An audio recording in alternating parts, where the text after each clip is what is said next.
Hey, what's going on? Welcome to drboycetv.com, the home for intelligent Black people. My name is Dr. Boyce Watkins. It's so good to see everybody.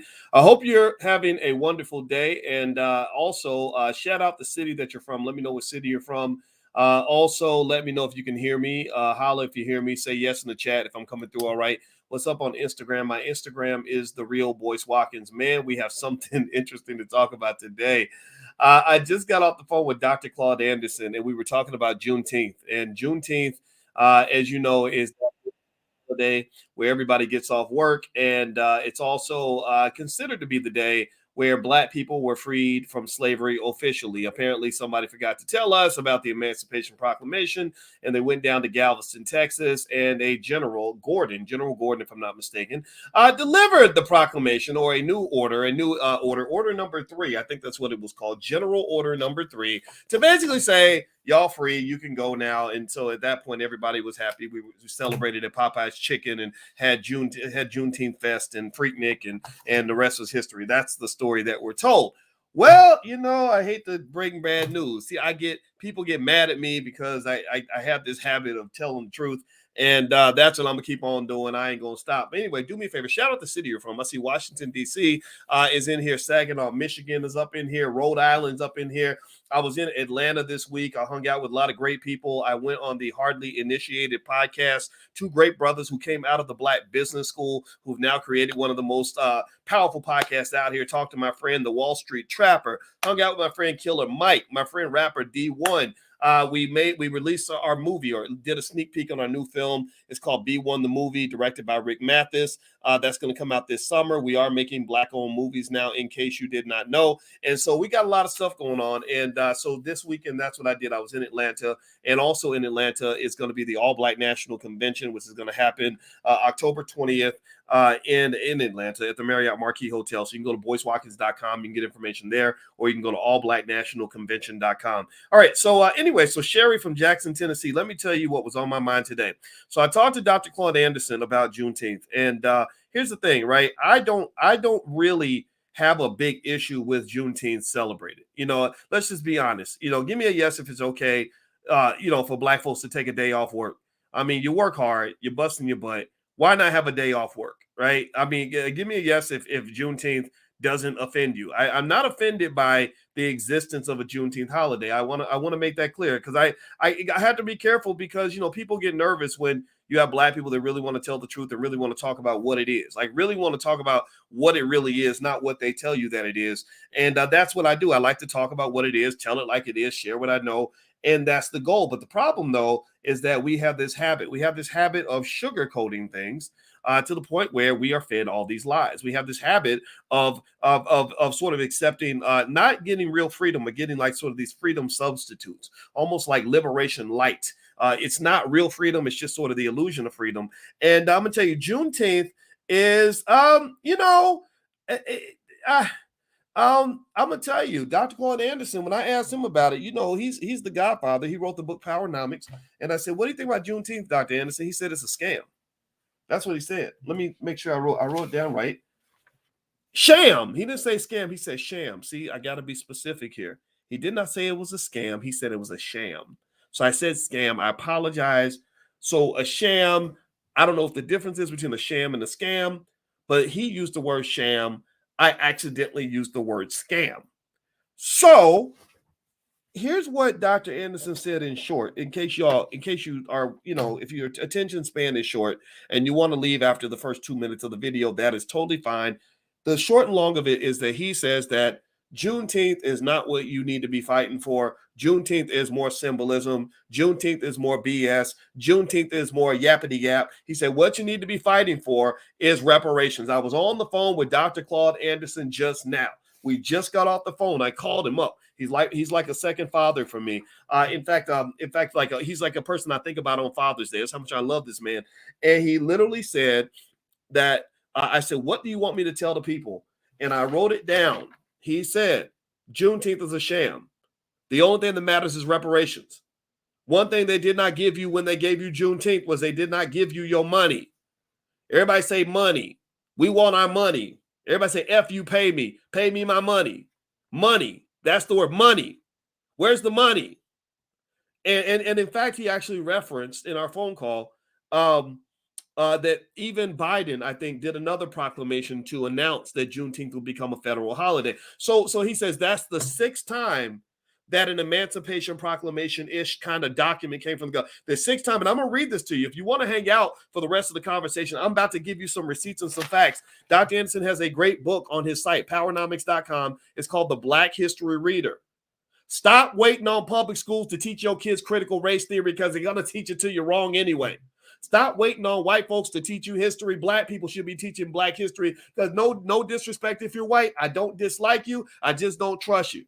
I don't hate you. I just trust my own. I ain't got no problem with you at all. I'm not going to beat you up in the street. I'm not that kind of guy, but I am a person who is smart enough to know that when it's time to finish up and stop with the rope-a-dope. We've been getting rope-a-dope since slavery, and it's time for us to grow up. The book is called The Black History Reader. The website is powernomics.com. Type powernomics.com in the chat in case somebody doesn't see it. I want everybody to celebrate this man because this is a man who's written tons of books to educate our own. We don't need you to educate us. We got this. Stop thinking that you need massa to read a book to you. Pick up the damn book. You can read it yourself. If I sound radical for saying this, then I'm sorry. I can't stop talking because me being loud hurts your feelings. Read the damn book yourself. So anyway, the book is called The Black History Reader. And I'm going to read some of this to you so you understand why Dr. Claud Anderson is not convinced that the Juneteenth holiday is worth celebrating. As I read, could you do me a favor, please, and hit the thumbs up button. Thumbs up, share, subscribe. If you have not done that yet, my name is Dr. Boyce Watkins. This is the home for intelligent Black people. So if you do not value intelligence, then I need you to exit stage left because we ain't got time for your raggedy ass. We trying to learn. We're trying to grow. We're trying to build. So that's what we do up in this platform. Also, if you want to go to boycewatkins.com, there are free resources there. My PhD's in finance. I have a ton of resources I've created specifically for Black people that will make you smarter than every investor in your family. I guarantee that. So let's keep going here. So a couple of facts about Juneteenth that you should understand. Effectively, there were several Emancipation Proclamations. Did y'all know that the Fifth Emancipation Proclamation was actually written by the Confederate leadership? Did y'all know that? It was the Confederates who wrote the Fifth Emancipation Proclamation. Why did they write a Fifth Emancipation Proclamation? Well, Dr. Anderson and I talked about this. He confirmed my suspicions. Basically, the reason they wrote the Fifth Emancipation Proclamation in 1965 is because they wanted to, surprise, surprise, use Black people as a pawn in the Civil War. So the North and the South are fighting. When the South realizes that they're losing the war, they wrote a Fifth Emancipation Proclamation saying, we're going to free all the Black people who fight for the South. So they were doing basically what the Democrats and the Republicans do to you to this day. They offer you stuff to use you as a pawn in their battle against other white people. Because before the Third and Fourth Emancipation Proclamations, if I'm not mistaken, I'm going to read this to make sure I give you the right facts, was written by the Union, by Lincoln and his crew. They also offered to free the slaves to get you to fight on their behalf. And I believe the first Emancipation Proclamation was in 1775, written by the British, who also wanted to use you to get you to fight on their behalf in the Revolutionary War. How many of y'all knew that? So ultimately, what Dr. Anderson said, and I specifically remember this, is he said, ain't no Black person been freed by no Emancipation Proclamation. No Black person has ever been freed by any Emancipation Proclamation. So he says, look, ignore that nonsense. Tell them you want your check. The other thing, too, about America is you got to understand this. Let's check this out. Process it like this. I want you to imagine it's 1865 and it's Juneteenth, 1865. You living in Galveston. Life is good for you, right? Because the Union soldiers come in and, you're always waiting for Superman. You're waiting for your Savior. So your Savior finally comes in. You say, Lord Jesus, Lordy be, thank you, Jesus. The good white folks have arrived. Okay. So let me tell you a little bit about that. I'm imagining that it's a hot summer day. Galveston's hot. Me and my wife actually got married in Galveston. And so I like that place. It's a nice place. Nice. It's a beautiful city. So you sit in this beautiful city, it's steaming hot. You just came in from picking cotton, and you see a big white man on a horse who says, "Y'all's is free. You get used free now." Okay, what does that mean? Well, let me tell you a little secret about this thing called freedom. And I'm going to actually share my screen a little bit, because if you're watching on Spotify, you won't see this, but I'll just read it to you. I'm going to tell you a little bit about this thing called freedom. Freedom is a kind of a tricky thing. Freedom is tricky, especially when you don't fight and demand your freedom. When someone gives you your freedom, you got to learn how to read the fine print. You see, and so the Emancipation Proclamation, unfortunately, had a little bit of fine print that I don't know if your critical race theory class is really going to tell you about. So I'm going to read this proclamation. It's called General Order Number 3. This is what was released on Juneteenth. This is our Lordy B, thank you, Jesus moment. This is what we celebrate. This is why you get the day off and stuff like that. All right, so let me see if I can make it bigger so we can read it. And I'm going to read it out loud for those of you that are listening on Spotify, the Dr. Boyce Breakdown. That's my Spotify podcast. Okay, it says, it was read by General Gordon. I don't have his name in front of me. We'll call him Flash Gordon. So Flash Gordon comes in, and in proclamation or order number 3, he says, the people of Texas are informed. I'm going to use my Southern accent. The people of Texas are informed in accordance with a proclamation from the executive of the United States that all slaves are free. This involves an absolute equality of personal rights and property between former masters and slaves, and the connection heretofore existing between them becomes that of employer and hired labor.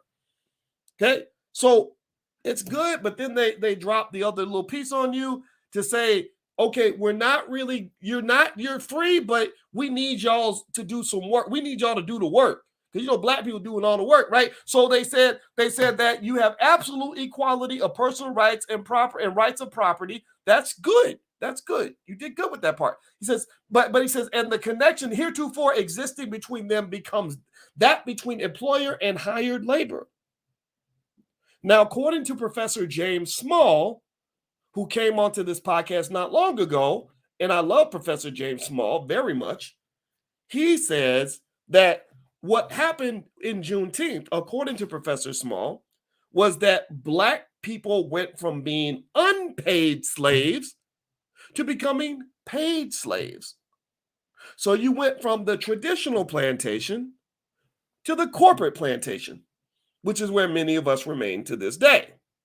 So in fact, according to Professor Small, he says that not only did they recommend, and I'm about to read the rest of this to y'all, because I see this thing, you got to read the fine print. It's like the 13th Amendment, how they add that little part, like you're not a slave unless you've been convicted of a crime, and then all bets are off.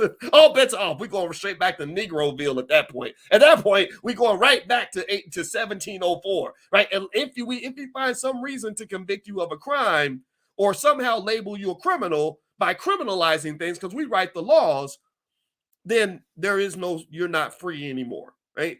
That's why your cousin was up in Pelican Bay somewhere working for $1 a day, doing a job that normally pays $40 an hour for AT&T.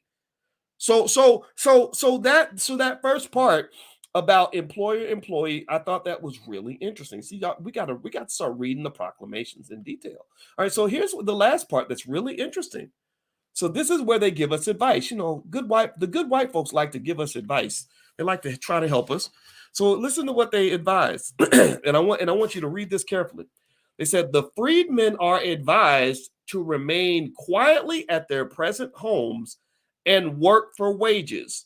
So they're advising you to stay at home and keep working for massa, and you'll get a little paycheck. Now, who's going to decide how much you get paid? Well, we can't take everything from massa, so we're going to let massa decide how much you're going to get, because white people have just such a wonderful history of treating us so fairly.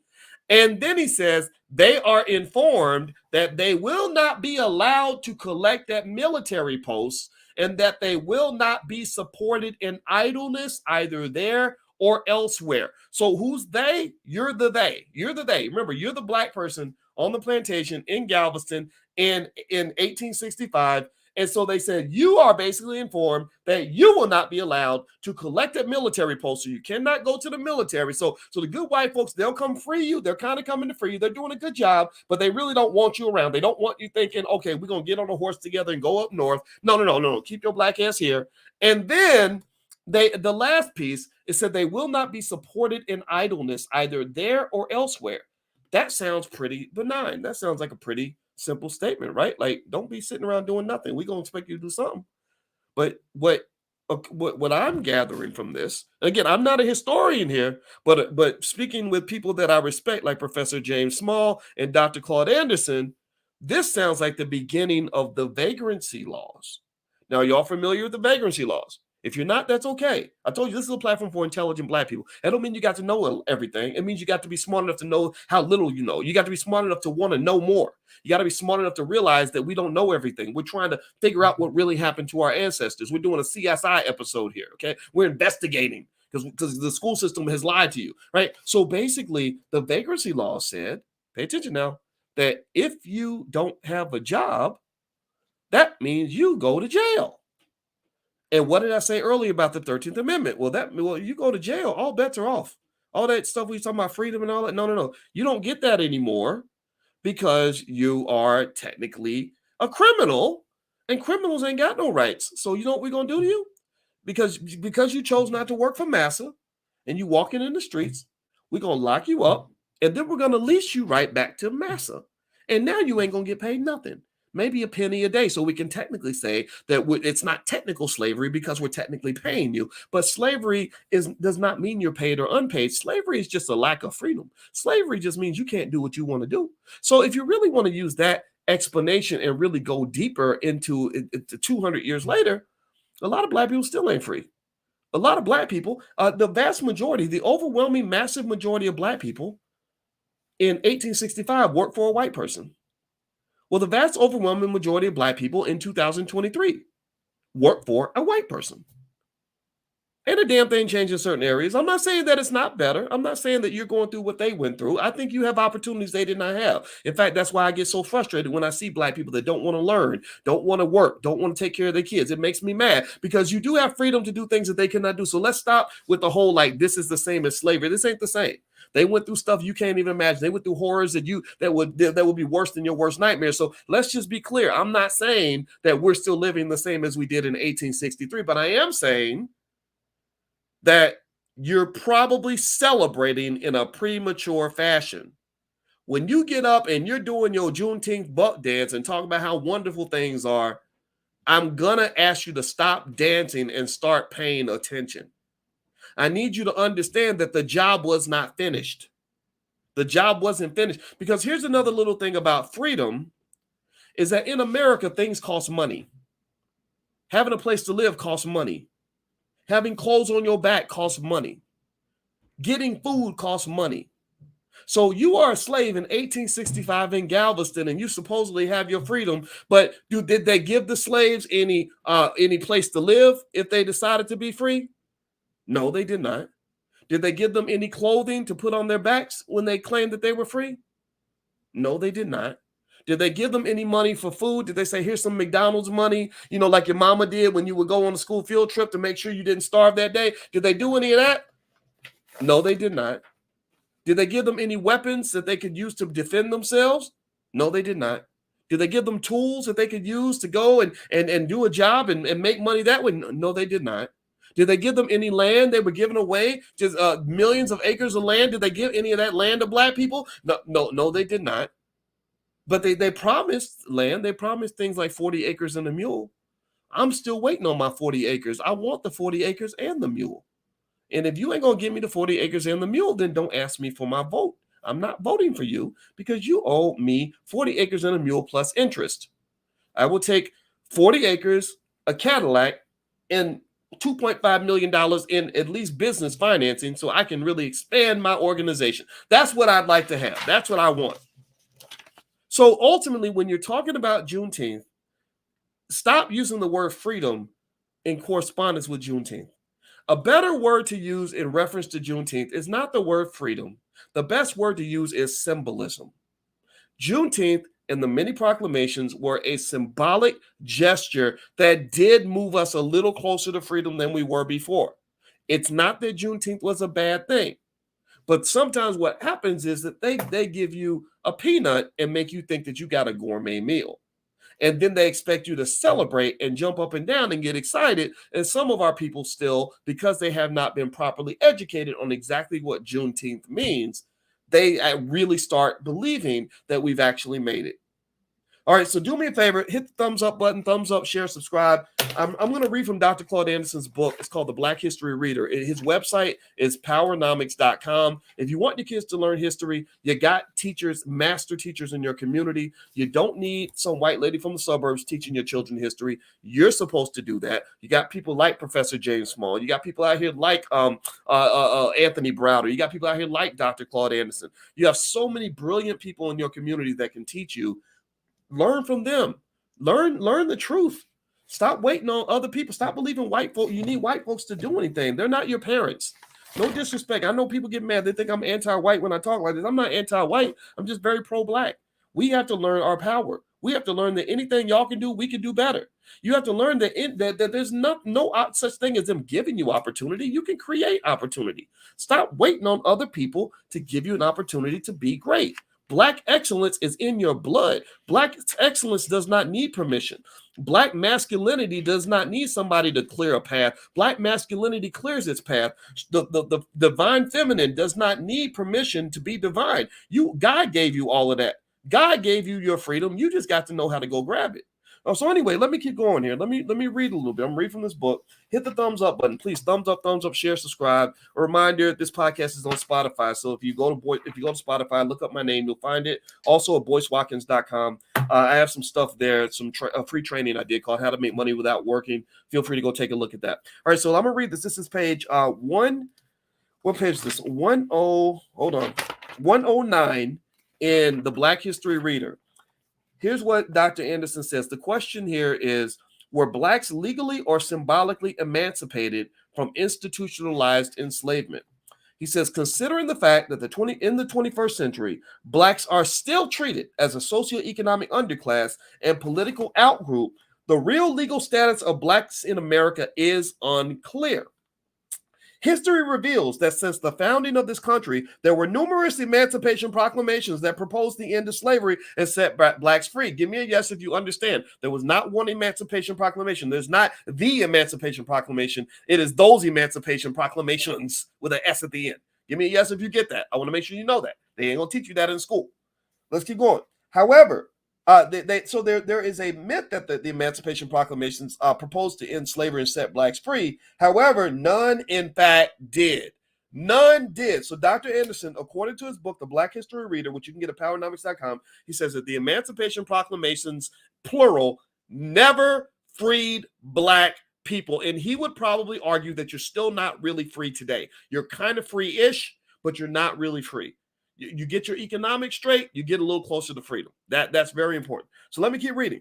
The nation's first Emancipation Proclamation was proposed by Lord Dunmore, the British Royal Governor of Virginia, in November 1775. So this was not the Civil War. The first Emancipation Proclamation was the Revolutionary War.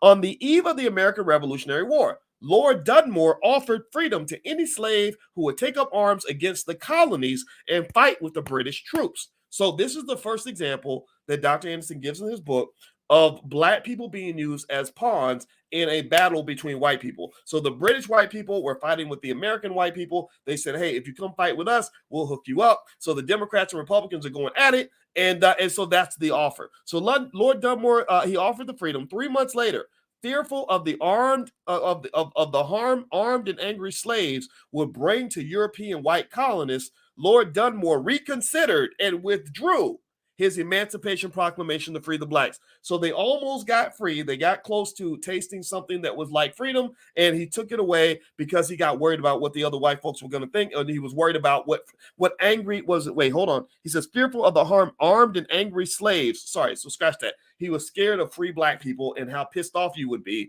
over what they did to you. Now, I think that's really, really interesting, right? So let's keep going. So he says, nearly a century later, in 1852, a second Emancipation Proclamation was drafted in response to Nat Turner's slave revolt. So Nat Turner, rest his soul, went out, had his amazing revolt. He's killed. And then in 1852, that's the second Emancipation Proclamation. We haven't even gotten to Abraham Lincoln yet.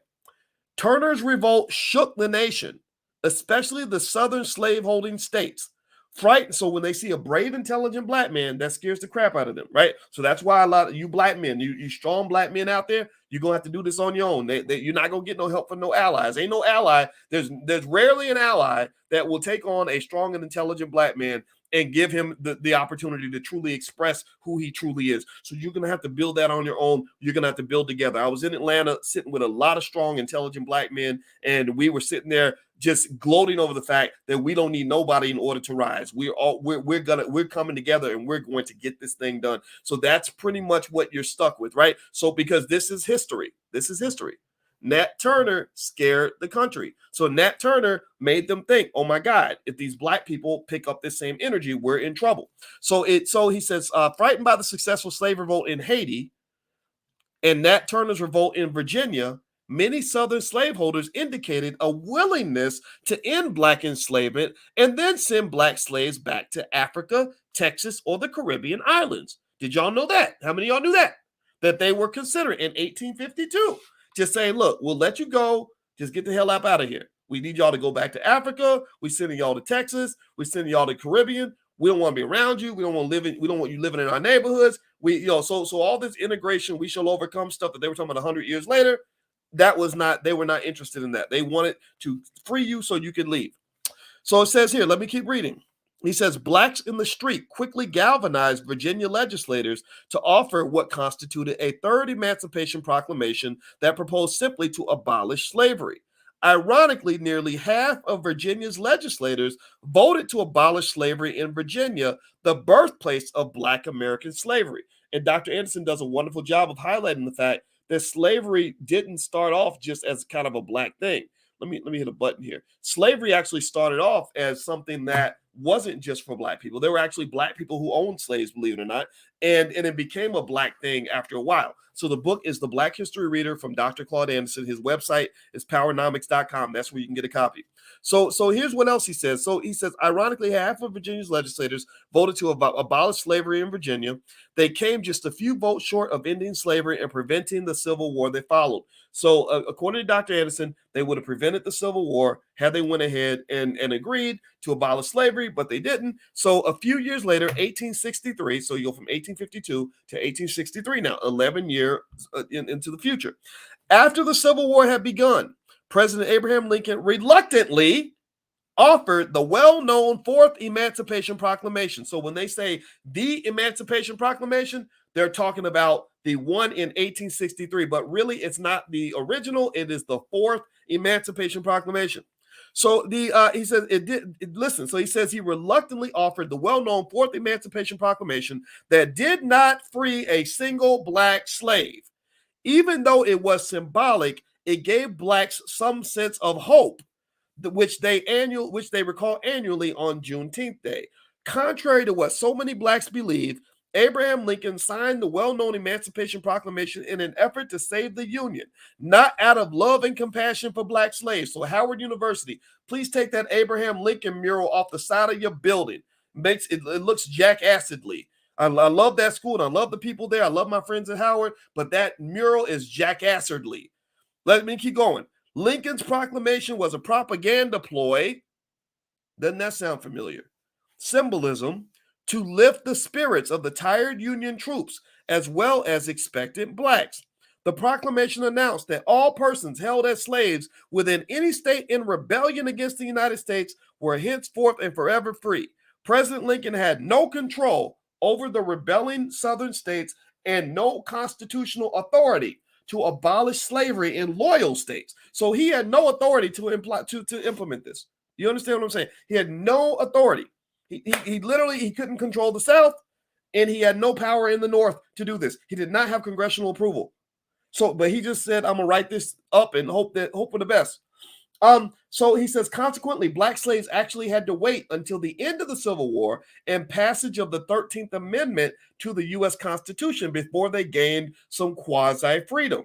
Now, the reason he called it quasi-freedom is because you all know from Ava DuVernay, shout out to her and her great her great work on the 13th Amendment, you know that there was that little clause that says that you are free unless you get accused of a crime, which is why many of you, just like me and my own family, have people that went to prison and they were put back into slavery in prison. That's because slavery is not illegal in the United States. It is legal as long as they can find some loophole to convince or to accuse you of a crime. Okay, convict you of a crime. So let me keep going. So he says a fifth Emancipation Proclamation was proposed by the Southern Confederacy in the closing months of the Civil War.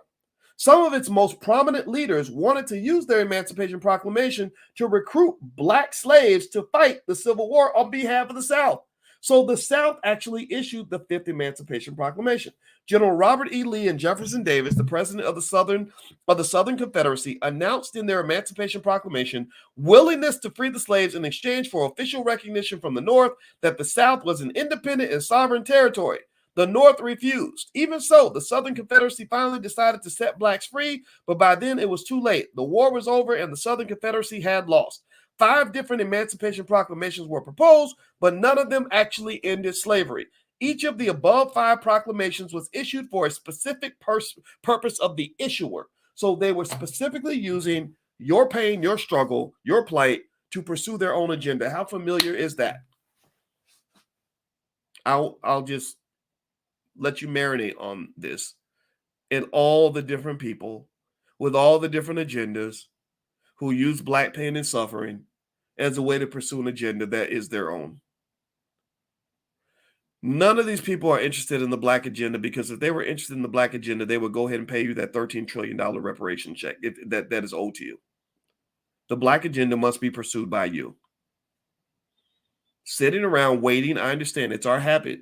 Since slavery, we were taught to sit and wait for white folks to pick an agenda that took care of us. That's what we do. That's what we're taught to do. We've been trained for hundreds of years to be really, really passive and to say, gosh, I really hope I can. You got speakers that go around to college campuses and spend a lot of time, and no disrespect to people like Kendu, I think it's Kendu Isaacs and stuff like that. I like the guy. I like what he's trying to do. He wrote about me in his book. He wrote this great best-selling book that I never read, but somebody told me, yeah, he wrote about me on page 212 or something. I don't know what page it was. I didn't even read the book, but I get it. I understand what he's trying to do. I understand. I totally respect it, because that's something that I was trying to do 20 years ago. But one of the things I realized is that sitting around trying to convince white folks to be nice to you is not your pathway to freedom. Trying to educate people that hardly really truly want to understand exactly what you want, or who feel some sort of paternalistic ownership over your fate, is absolutely degrading to you. And my goal is not to convince white people that we deserve our freedom. My goal is to convince Black people, because I believe that, and while we've got the other people out there convincing the white folks, I think that's a wonderful thing. But I believe that once I fully convince Black people that we deserve our freedom, then we will have it. Because people don't get enslaved if they refuse to be slaves. Remember, you were not the first choice. There were other groups that they could have enslaved. They could have enslaved Chinese people. They could have enslaved Native Americans. They could have enslaved a lot of people, but they chose you for specific reasons. We won't go into that. But the point of the matter is to say that mindset is everything. So what I'm looking at here is I'm seeing that 2023 is a continuation of the same shenanigans we saw in 1863. The 2023 ain't much different from what we saw before the Civil War. 2023, where they are using you and your plight and your loyalty to pursue an agenda that belongs to them, is no different at all from what they were doing just 140, 150 years ago. It wasn't that long ago.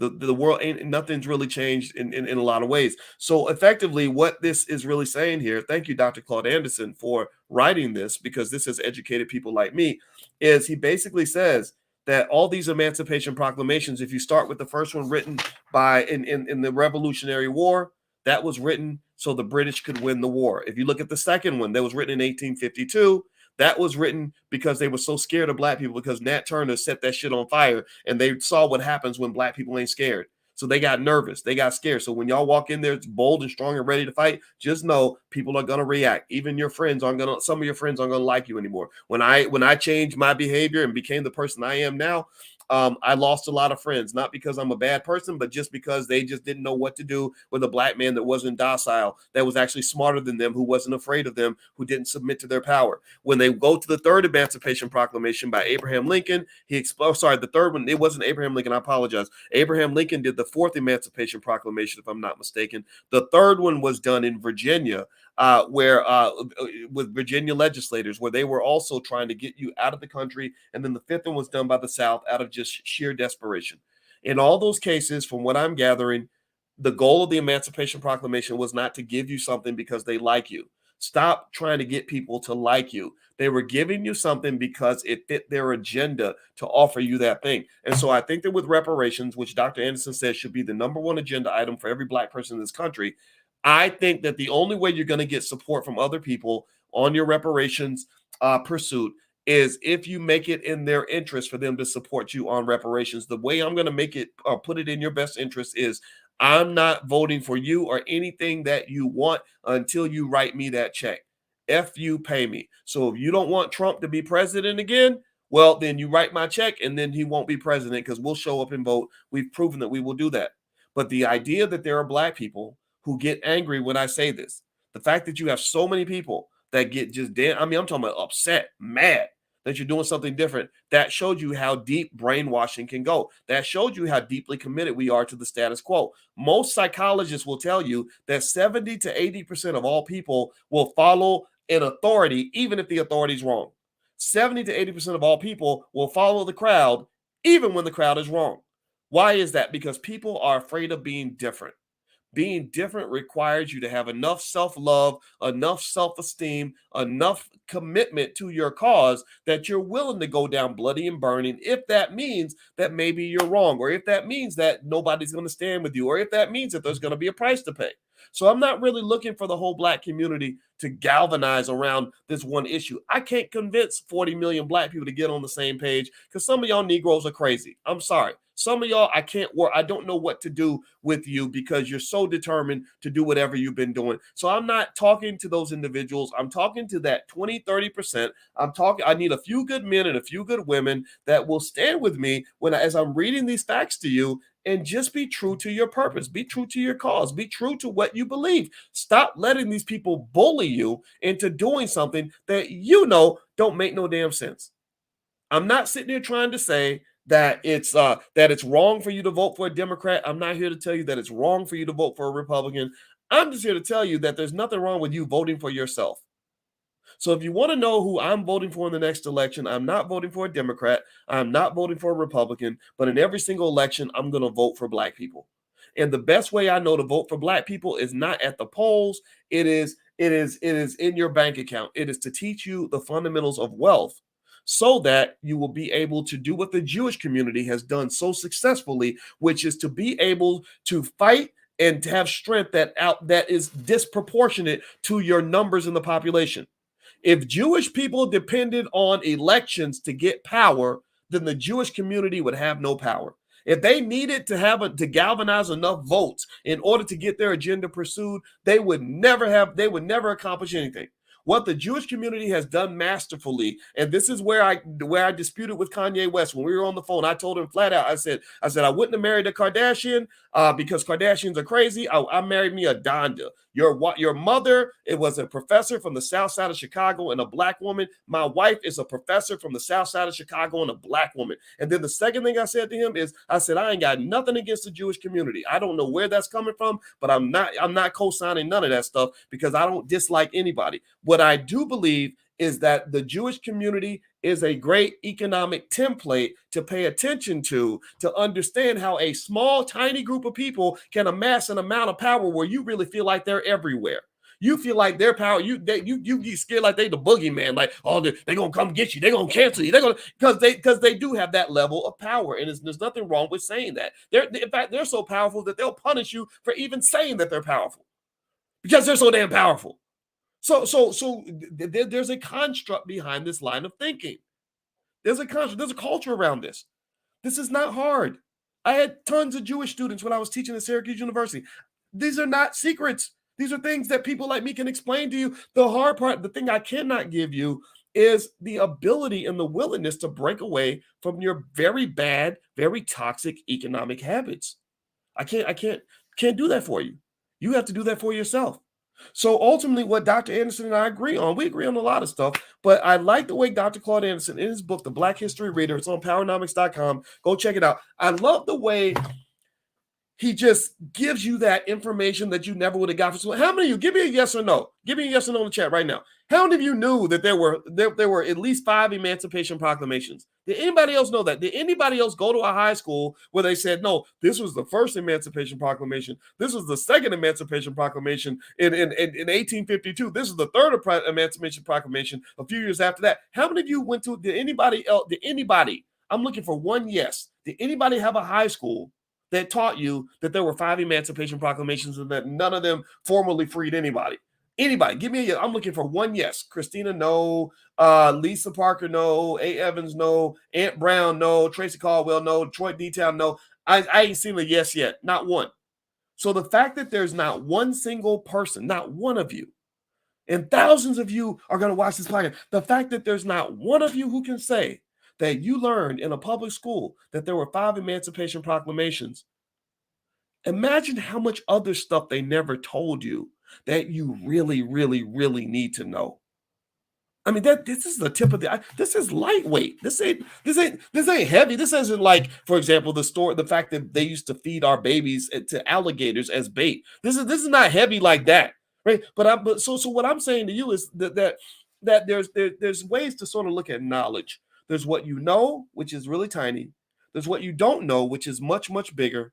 And then there's what you don't know, And that's the biggest group of all. That's the universe of knowledge that's out there.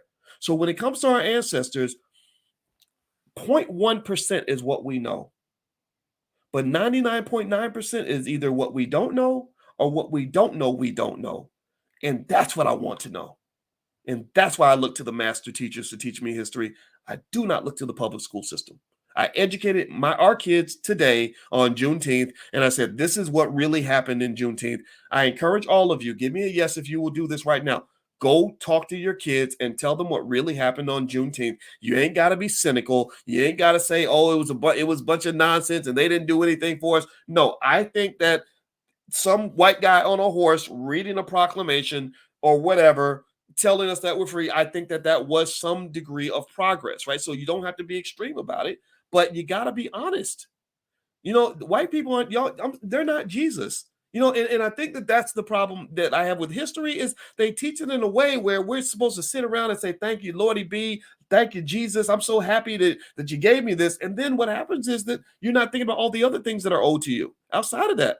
This was the scariest thing in the world. I mean, imagine that. You're allegedly being led to be free, but number one, you're being forced to go back to the old plantation and work for the same person you worked for before, except now you're a paid slave instead of an unpaid slave. Maybe you're lucky enough to be a sharecropper, or you get arrested in the vagrancy laws, in which they lease you back to the master, or you had to do what the B1 people did at that time, which was they ran away and formed all these free black towns all across this country. There were so many prosperous black towns created after the Civil War. And what happened was that there was a massive white backlash where a lot of these towns were burned down and the people were killed. You're owed reparations for that too, by the way, in the trillions of dollars. Black Wall Street was just one of many. Black Wall Street, it took years to just get them to teach people about Black Wall Street, but they're not teaching you about the hundreds of other black-owned towns that got burned down too. So we got to learn our own history. We have to teach ourselves.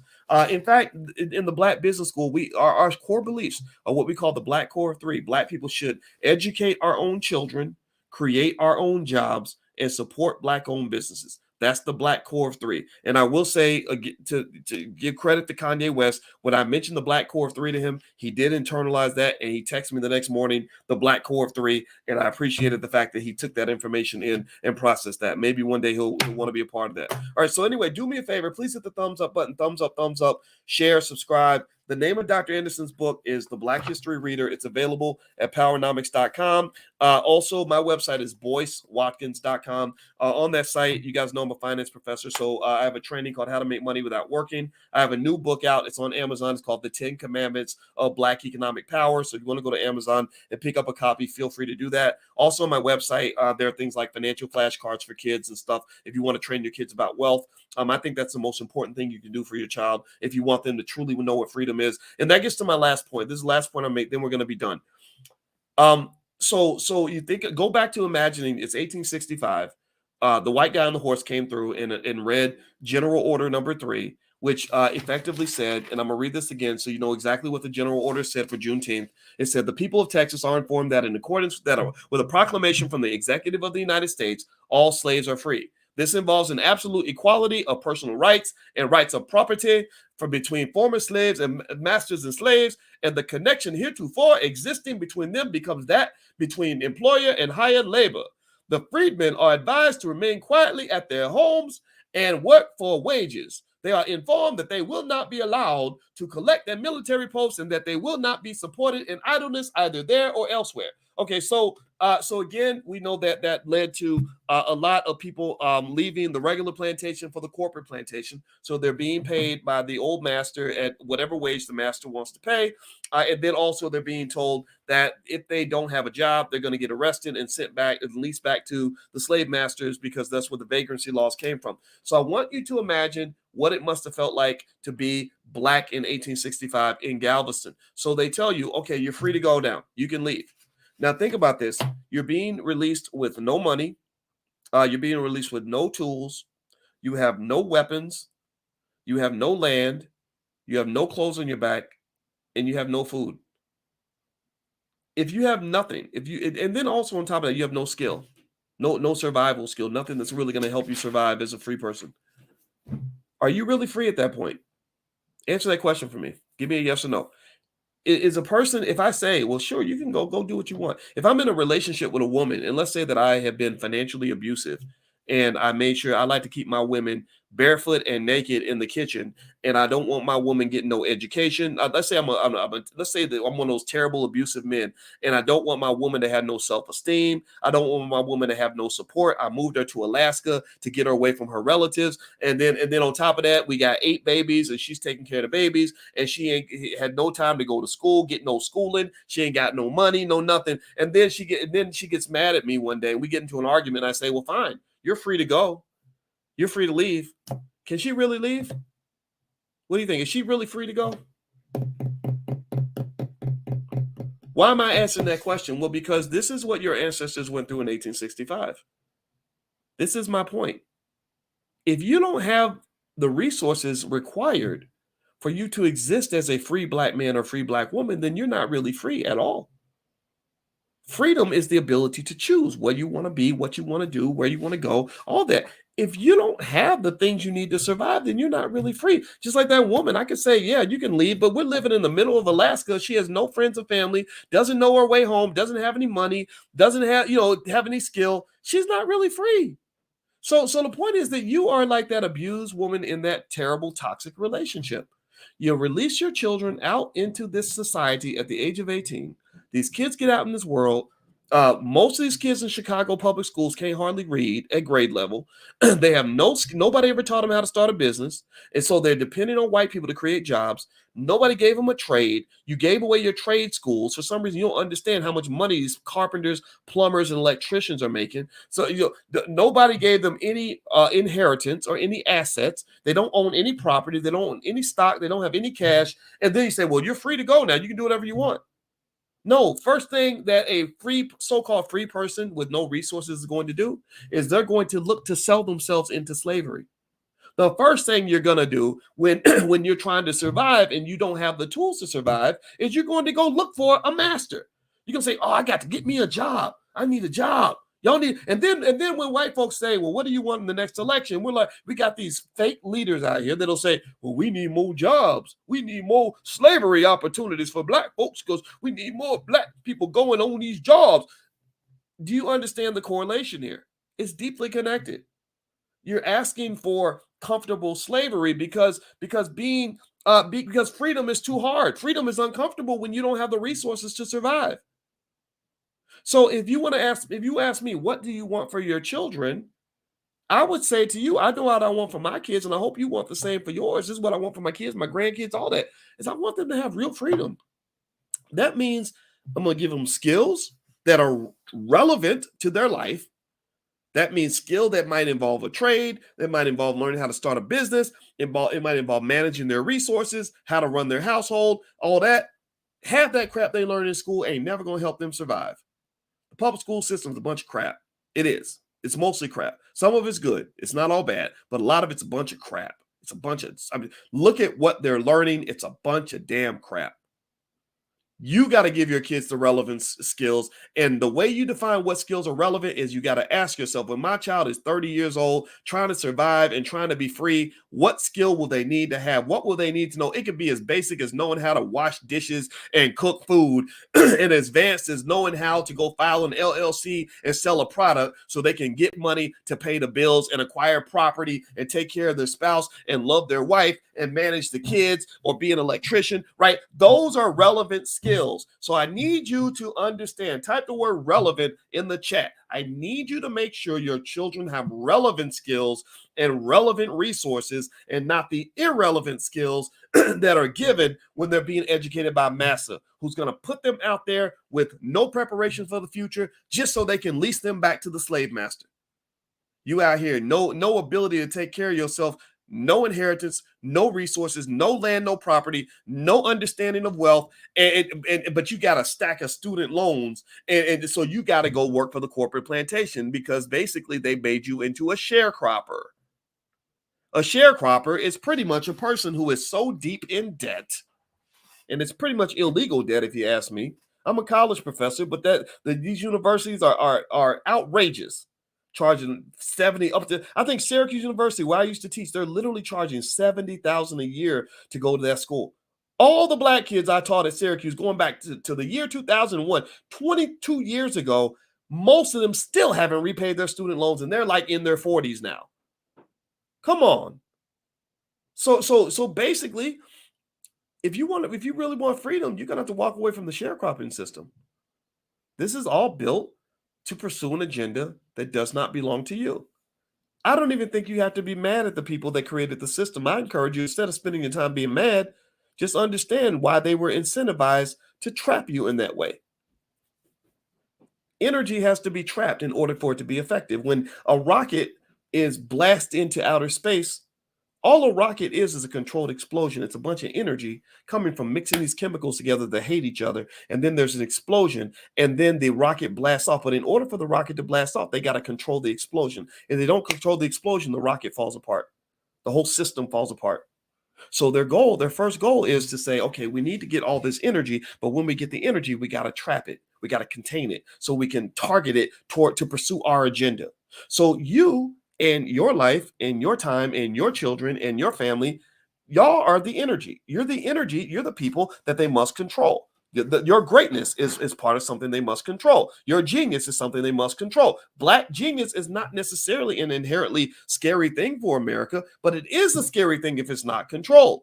That's why your little black boy, they want to put, when he's too smart and too energetic, first thing they want to do is put him on amphetamines to shut him down so that he'll calm down, sit down, and shut up and put him under control. It's all about control. But because think about this, there's no greater asset in the history of this country than hardworking black people who are under control. Hardworking black people who are manageable and under control are literally the rocket that will shoot you into outer space. Whether you're a corporation trying to make $1 billion selling chicken, or you are a politician trying to get enough votes to become president of the United States, black people will serve you like no other. They will boost your rocket into the stratosphere because we've got all that black magic, that black girl magic, that black man magic. And as long as it's controlled, it will shoot you as far as you want to go. But when it gets out of control, when you get too many Boyce Watkinses out here And this is what I'm doing. I'm trying to create. I want there to be 10 million Boyce Watkinses. And I'm just hoping to convince you that that's not a bad thing. I want there to be 10. I want to be replicated. If I could clone myself, I would do that. I want there to be 10 million Boyce Watkinses who say, we're going to bring the same energy. In fact, we're going to bring more energy than that, but it's not going to be controllable energy. We're going to blow the whole rocket up. We're going to blow the whole system to pieces. And then we're going to take that energy and we're going to put it in our own rocket, and that's going to pursue our agenda and go in the direction we want it to go. And it's going to be the B1 rocket, and the B1 rocket is going to go to planets and solar systems that you have never seen. If you take all the power and energy of Black people, all the resources, all the talent, all the intelligence, all the capability we have, and you put it into a controlled space where we are pursuing an agenda that belongs to us, we shoot past everybody. We shoot past everybody because we are the toughest, we're the baddest, we're the prettiest, and we're the most capable of anybody out here. And tell me, you can't tell me I'm wrong. The reason I know you can't tell me I'm wrong is because you can't point to any other group of people that can say that my ancestors survived the horrors of the slave dungeons. Have you ever been to the slave dungeons in Ghana? If you haven't been, you got to go. It's gonna make you cry. There was a whole level of like what looked like concrete in the ground, but it was actually like feces or something that had like cemented over hundreds of years. Like, it was that terrible. My ancestors survived that. That makes me damn proud. And then we're the only people that can say we survived the Middle Passage. Half the people died in the Middle Passage. We survived that. That you can't tell me that don't make you a superhero. And then after that, my ancestors also survived 250 years of the most brutal slavery known to man and still came out shining. And then we survived 100 years of Jim Crow. And then we survived 40 years of mass incarceration and you dumping crack cocaine in our communities, and we still coming out on top. So you cannot tell me that we are not the chosen people. You cannot tell me that we are not implicitly graced through our struggle with what can only be defined as an epic superpower.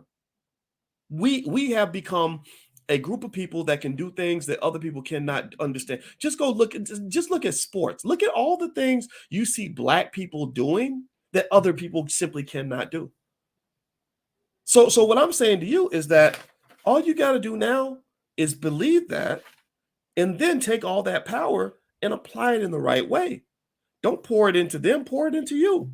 Don't pour it into their community, put it in your community. Don't put it in their families, put it in your family.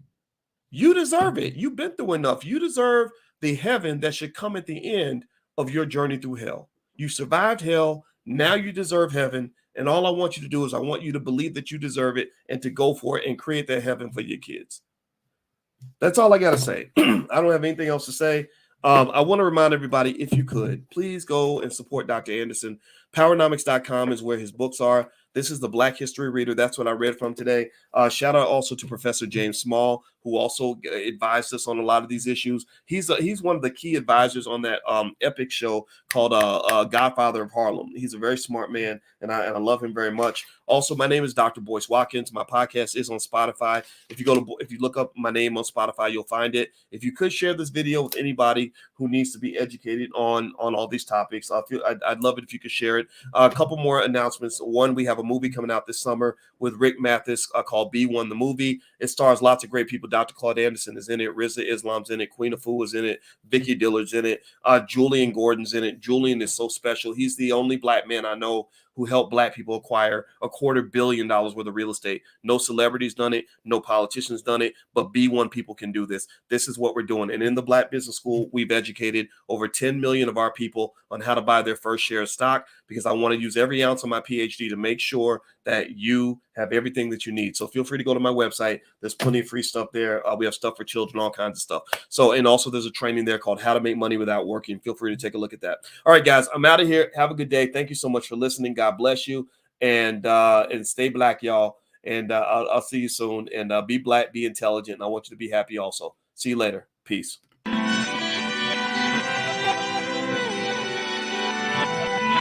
Here we are, clan the isms, cataclysm, great. Our people out here struggling, trying to make it in this state. Everybody out here doing it, but we the ones who late. Now family, we the ones who gotta delegate. Get that money in the power, never be fake. Stick to cosign for 3. What did he say? Create jobs, support our own. Educate the same and buy back your home. Got 3 degrees, triple 10, 3 PhDs, now we on the CNN. DBTV, let's talk about negligence. Ignorance is bliss, but we can turn it to intelligence. Believe none of what you hear, half of what you see. Let's break it down here on Dr. Boy's TV. Here we are.